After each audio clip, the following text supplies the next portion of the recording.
رجال دبنا فينا حرام المسلمين قتل الدين يلمس تجارة بالأفاق قتلت ودمرت يا عمي ضحي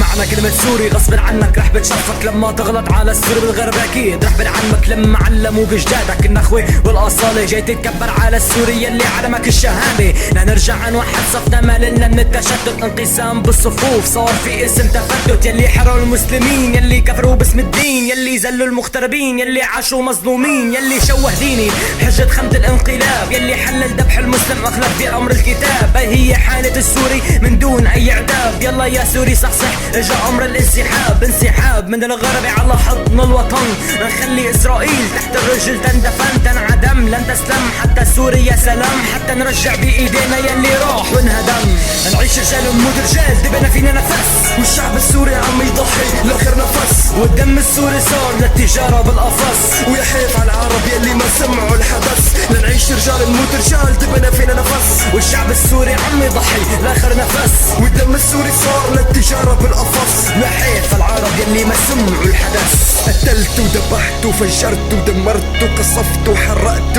طمنوني سيطرت وهلا مبسوطين من بعد ما اهلي شردتوا فكرين حالكم انكم يعني كتير انجزتوا دمرتوا سوريا يلي ربتكم كل هالسنين قولوا لي فهموني شو بتنفع كلمة اسفين مؤيد معارض فهموني لوين وصلتوا قتلتوا بعضكم دمرتوا يا ترى ارتحتوا لا تنسى انه اخوك اختك امك او ابوك ماتوا بهالحرب ان شاء الله تكون مبسوط الاول عم يمحي يدمر يضرب بالروسية عم يقتل من دون ما يعرف شو هي الهوية التاني عم يدافع عن ارضه وعن حريته بتتذكروا قبل الثورة كيف كنا عايشين ولا نسيتوا مستني اليوم يلي بتقولوا فيه خلصنا مع ذلك ما رح نخلص لانه منكم بلشنا بلدك صارت على الارض صارت رماد البلد انتهت بكل بساطة بعد ما تعبوا الاجداد خلصونا بقى اصحوا شوفوا لوين وصلنا حطوا ايدكم بايد بعض ولا تنسوا هذا وطننا هالدراك ما بينتمي لأي طرف سياسي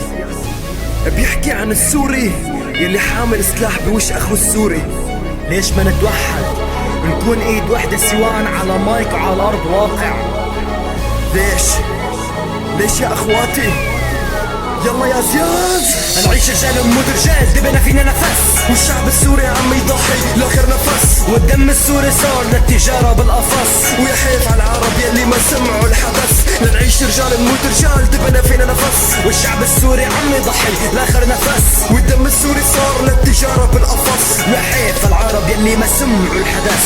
نعيش رجال ونموت رجال دبنا فينا نفس والشعب السوري عم يضحي لاخر نفس والدم السوري صار للتجارة بالقفص ويا حيف على العرب يلي ما سمعوا الحدث لنعيش رجال نموت رجال دبنا فينا نفس والشعب السوري عم يضحي لاخر نفس والدم السوري صار للتجارة بالقفص لحيف العرب يلي ما سمعوا الحدث